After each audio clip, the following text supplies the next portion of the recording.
तो मूवी की शुरुआत होती है और व्यूअर्स के सामने न्यू टेस्टामेंट के साम 91 के कोड को दिखाया जाता है, जो कि इस प्रकार होता है, for he shall give his angels charge over thee to keep thee in all thy ways. अभी फिलहाल आपको ये कोड समझ में नहीं आएगा और ये आपको काफी इररेलेवेंट सा लगेगा, लेकिन इसका मीनिंग मैं आपको एंड में समझाऊंगा और इसका मतलब आप खुद ही समझ जाएंगे, क्योंकि ये जो मूवी है वो इसी कोड के ऊपर बेस्ड है। अब मूवी के पहले सीन को दिखाया जाता है, जिसके अंदर हम सोफिया नाम की एक लेडी को देखते हैं जो कि एक घर को रेंट कर रही होती है। सोफिया बहुत ही ज्यादा सेक्लूडेड एरिया में घर लेती है और फिर जोसेफ सोलोमन नाम की एक अकल्टिस्ट से मिलने जाती है। अब दोस्तों, अकल्टिस्ट वो लोग होते हैं जो कि तंत्र मंत्र का काम करते हैं या फिर जिनके पास में इस तरह की नॉलेज होती है। फिर सोफिया, जिसे सोलोमन कभी कभी सोफी भी कहकर बुलाता है, वो उसको अपने घर को दिखाने ले जाती है और वहाँ पर पता चलता है कि वो कुछ रिचुअल्स करने की तैयारी कर रहे थे। और ये घर जो था ना, ये भी बहुत ही स्पेसिफिक था और ये सारी चीजें यहाँ पर सोलोमन ने ही उसको बताई थी कि घर इस तरह से होना चाहिए, इस डायरेक्शन पे होना चाहिए, कमरे इस तरह से होने चाहिए और बहुत कुछ। खैर, उन दोनों के कॉन्वर्सेशन से हमको ये समझ आता है कि वो लोग किसी बुक ऑफ एब्रामलन में बताई थियोरीज के अकॉर्डिंग रिचुअल्स कर रहे थे और इस बुक के हिसाब से सोफिया को कुछ रूल्स फॉलो करने थे, जैसे कि इस रिचुअल से पहले ही सोलोमन को वो जानती थी और सोफिया उससे पहले सिर्फ डस्क और डॉन के बीच ही खाना खा रही थी। 22 वीक से अल्कोहल को टच नहीं किया था, सेक्सुअल प्लेजर्स भी अलाउड नहीं थे और अगले 3 दिनों के लिए कंप्लीट फास्टिंग भी करनी थी। और जैसे जैसे आगे हम मूवी में बढ़ते जाएंगे, ये जितने भी यहाँ पर रिचुअल्स है वो बहुत ही ज्यादा गहरे और बहुत ही ज्यादा खतरनाक होते जाएंगे। सोलोमन वहाँ घर में इंस्पेक्शन करते हुए रिचुअल के बारे में और बात करता है और व्यूअर्स को दिखाया जाता है कि सोफिया अपने गार्डियन एंजल को बुलाने के लिए रिचुअल्स कर रही है और इस रिचुअल की जो ड्यूरेशन है वो कुछ महीनों से लेकर 1 साल तक की हो सकती है और उसके बाद में सोफिया अपने गार्डियन एंजल को बुलाकर उससे एक विश मांग सकेगी। सोलोमन जब सोफिया से इस रिचुअल्स की वजह पूछता है तो वो बात टाल देती है और कहती है कि वो अपने लव्ड वन के लिए कर रही है, लेकिन सोलोमन समझ जाता है कि वो झूठ बोल रही है और तभी वो हेल्प करने से मना कर देता है। अब लास्ट में हार मानकर सोफिया उसको सच बताती है कि उसका एक 7 साल का बेटा था जिसको किडनैपर्स ने किडनैप करके उसका मर्डर कर दिया था। तो सोफिया अपने उसी बच्चे से आखिरी बार बात करना चाहती है। सच जानने के बाद में सोलोमन रिचुअल्स के लिए एग्री कर लेता है और सारे नेसेसरी सामान खरीदने के लिए सोफिया मार्केट चली जाती है। अब वहाँ मार्केट के बाहर सोफिया को कोई जैकेट में दिखाई देता है जो कि काफी स्ट्रेंज होता है और उसके जो हेयर थे वो व्हाइट थे, जिसके बारे में सोफिया नहीं जानती थी। खैर, तभी अचानक से ही सोफिया को वहाँ पर उसकी छोटी बहन विक्टोरिया मिल जाती है, जो कि उसके इस रिचुअल वाले प्लान के एकदम अगेंस्ट होती है। विक्टोरिया उससे ऐसा कुछ भी करने से मना करती है, लेकिन सोफिया ऑफ कोर्स विक्टोरिया की बात पे ध्यान नहीं देती, क्योंकि उसका ये कहना था कि बच्चा तो उसका गया है, ना कि विक्टोरिया का, और अगर उसके साथ में कुछ ऐसा होता तो वो क्या करती। जिस पर विक्टोरिया का ये कहना था कि कम से कम वो ऐसी रिचुअल तो नहीं करती। इनफैक्ट यहाँ पर सोफिया विक्टोरिया को रिचुअल्स के बीच में आने से भी मना कर देती है। अब इसके बाद में सोफिया सारा सामान लेकर वापस अपने रेंटेड हाउस में आती है। शाम को वो और सोलोमन घर के बाहर ग्रासलैंड में बैठकर बातें करते हैं। सोलोमन बताता है कि इस रिचुअल में महीनों लग सकते हैं और जब तक सारे प्रोसेस कंप्लीट नहीं हो जाते वो लोग घर से बाहर नहीं जा सकते। जी हाँ, अब ये रिचुअल इतने आसान नहीं होंगे, क्योंकि इसके अंदर उनको रियल डीमंस और एंजल्स का सामना करना होगा और ये फिजिकली बहुत ही ज्यादा टॉर्चर करने वाली चीज होती है। तो इसके लिए सोफिया को मेंटली और फिजिकली प्रिपेयर्ड रहना होगा, जिसके लिए वो काफी महीनों से ही प्रैक्टिस कर रही थी। खैर, सोलोमन आगे ये कहता है कि इस रिचुअल को स्टार्ट करने के बाद बीच में नहीं छोड़ा जा सकता। प्लस ये रिचुअल जो होता है वो बहुत ही ज्यादा सेक्रेड है, तो इसके बीच में एक बार भी झूठ नहीं बोलना है। सोलोमन बताता है कि वो एक एक्सपीरियंस्ड अकल्टिस्ट है और उसने ऑलरेडी 3-4 बार ये रिचुअल किया है, जिसमें से बस वो एक ही बार सक्सेसफुल हुआ था। ये सारी बात सुनने के बाद में सोफिया बिना घबराए हुए और बिना हेजिटेट हुए सारी कंडीशंस मान लेती है और रिचुअल के लिए तैयार हो जाती है, क्योंकि उसका मकसद अपने बेटे से बात करना था। अब रिचुअल शुरू होता है और सबसे पहले सोलोमन हाउस के अराउंड एक सील बनाता है, यानी कि एक घेरा बना देता है। इनफैक्ट वो उसको आखिरी मौका भी देता है कि वो वहां से बाहर जा सकती है, लेकिन यहाँ पर वो नहीं मानती। सोलोमन ये कहता है कि किसी भी कीमत पर रिचुअल खत्म होने से पहले उन दोनों में से किसी को भी ये लाइन क्रॉस करना अलाउड नहीं है, क्योंकि इसके काफी खतरनाक कॉन्सिक्वेंसेस हो सकते हैं। इसके बाद में सोलोमन सोफिया को एक पॉइजनस मशरूम खाने के लिए देता है, लेकिन सोफिया उस पर डाउट करती है। इस पर सोलोमन काफी गुस्सा हो जाता है और सोफिया को सारी इंस्ट्रक्शंस बिना क्वेश्चन किए फॉलो करने को बोलता है। अब मशरूम खाने के बाद में ही उसको उल्टी होने लगती है, जिसका मतलब ये था कि वो प्योर हो रही थी, लाइक अंदर से सारा खाना बाहर निकालना। सोलोमन एक चीज और बताता है कि वो अल्कोहल एडिक्ट था, लेकिन इस रिचुअल के लिए उसने अल्कोहल काफी दिन पहले ही छोड़ दिया है। लेकिन हम ये देख पाते हैं कि उसके पास में अल्कोहल की एक बोतल होती है, लेकिन वो उसको पीता नहीं है क्योंकि पक्का उसकी कोई ना कोई खुद की इच्छा होगी और वो भी अपने गार्डियन एंजल से कुछ ना कुछ मांगना चाहता होगा, जिसके बारे में हम थोड़ी देर में जानेंगे।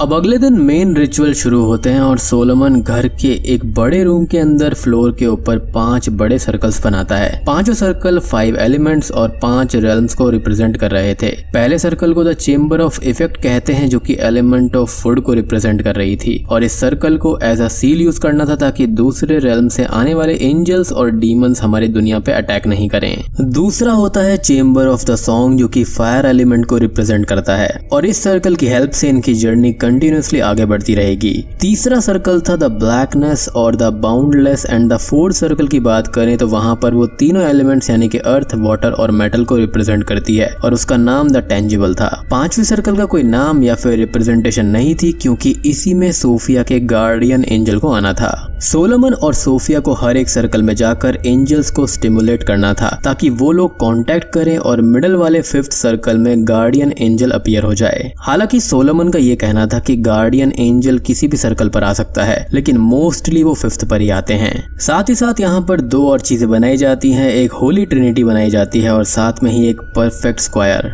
यहाँ पर होली ट्रिनिटी के पास में सोफिया को फास्टिंग करना पड़ता है और काफी कॉन्सेंट्रेट करना पड़ता है और ऐसी ही वो काफी सारी चीजें करती है, लेकिन इन सब का कुछ खास इफेक्ट नहीं होता। लेकिन एक ब्लैक रेवन बर्ड घर के विंडो से टकरा जाती है और मारी जाती है और इस पर सोलोमन ये कहता है कि इस बर्ड का एक्सीडेंट रिचुअल की वजह से हुआ है, लेकिन सोफी इस बात से कन्विंस नहीं होती।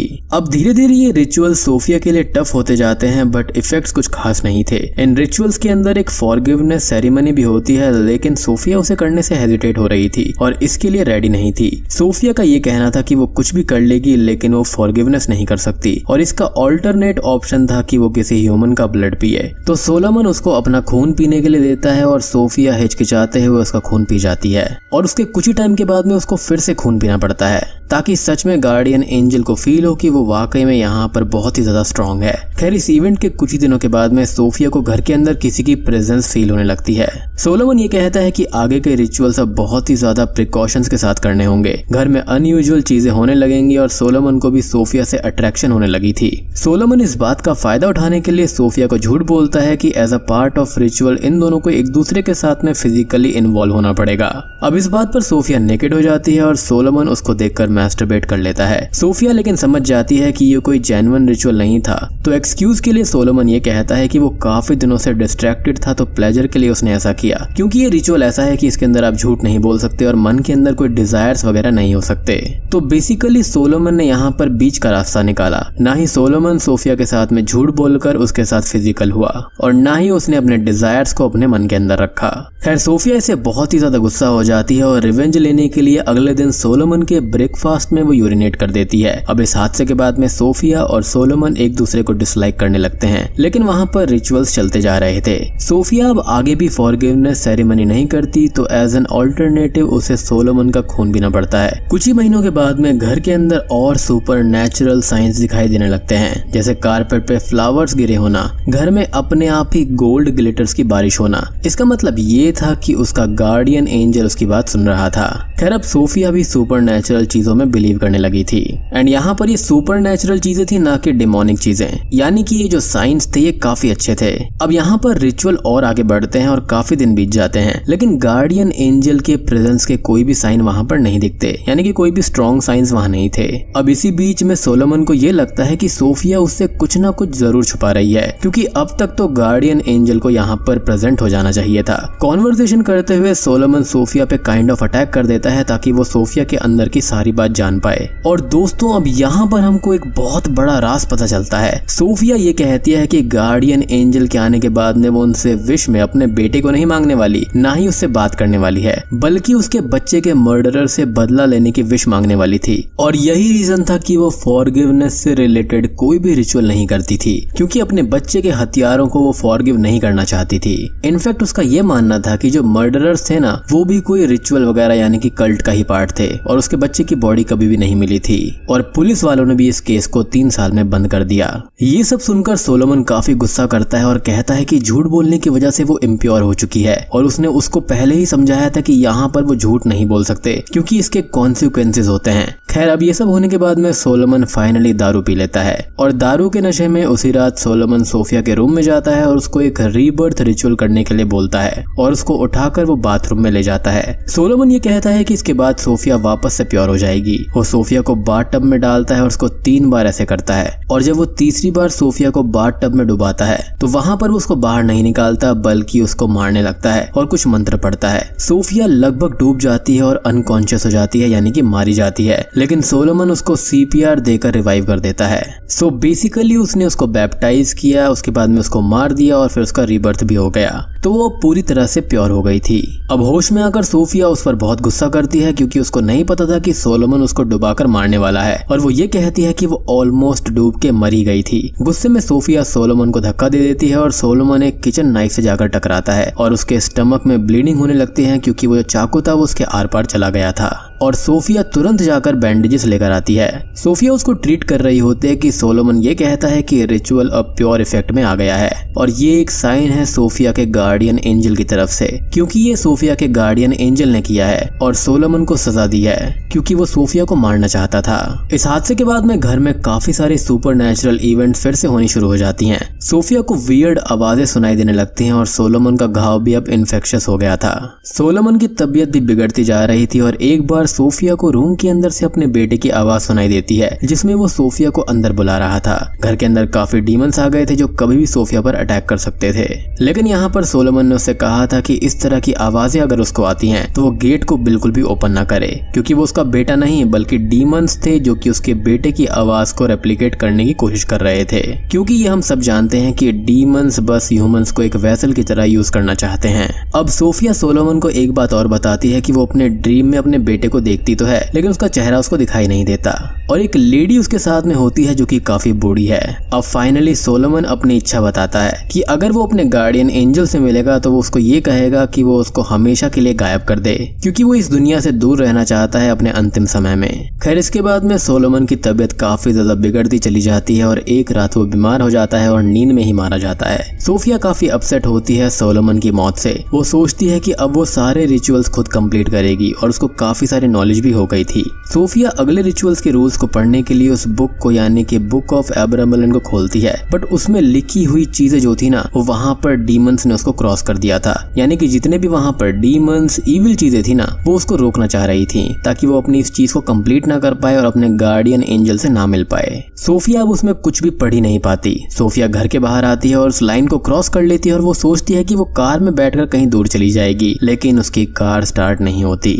सोफिया अब कार से उतरकर पैदल चलने लगती है, लेकिन कुछ ही दूर चलने के बाद में वो वापस एक घर की तरफ आती है जो कि किसी और का घर नहीं बल्कि उसी का रेंट किया हुआ हाउस था, जिससे कि सोफिया ये समझ जाती है कि वो उस घर से बाहर नहीं निकल सकती। या तो उसको इस रिचुअल को कंप्लीट करना होगा, नहीं तो उसकी वहीं पर मौत हो जाएगी। और मुझे यहाँ पर ऐसा लगता है कि सोलोमन की मौत इसलिए ही हुई है क्योंकि उसका जो हार्ट था वो प्योर नहीं था और उसकी इंटेंशंस भी प्योर नहीं थी। उसकी सोफी की तरफ गलत नजर थी। उसने अल्कोहल भी पी ली थी जो कि उसको नहीं पीना चाहिए था। खैर अब आखिर में सोफिया घर के अंदर चली जाती है और वहां पर पूरा का पूरा माहौल काफी मेस्ड अप होता है। सोफिया को वियर्ड आवाजें सुनाई देने लगती हैं, तभी हमें घर में बहुत सारे डीमंस दिखाई देते हैं। इनफैक्ट वहां पर वही बूढ़ी औरत भी दिखाई देती है जिसके पास में उसका बेटा था, लेकिन वो उसका बेटा नहीं बल्कि ये डीमंस से। और वो डीमंस सब सोफिया पर वार करते हैं और उसको बेसमेंट में ले जाते हैं और उसको बहुत ही ज्यादा फिजिकल टॉर्चर करते हैं। सोफिया दर्द से चिल्लाती रहती है और एक डीमन तो सोफिया की उंगली भी काट देता है। अब वो उन सबसे बचकर भागती है और उसी समय बेसमेंट के घर के डोर से एक ब्राइट रोशनी आने लगती है जिसको देखकर सारे डीमंस पीछे भाग जाते हैं और सोफिया उस लाइट का पीछा करते हुए रिचुअल वाले रूम में जाती है और ये देखती है कि वहां पर 5वें घेरे के अंदर उसका गार्डियन एंजल है। और वो जो एंजल थे वो काफी बड़े थे, वॉरियर वाले आर्मर में थे और उनके पीछे से काफी ब्राइट लाइट आ रही थी।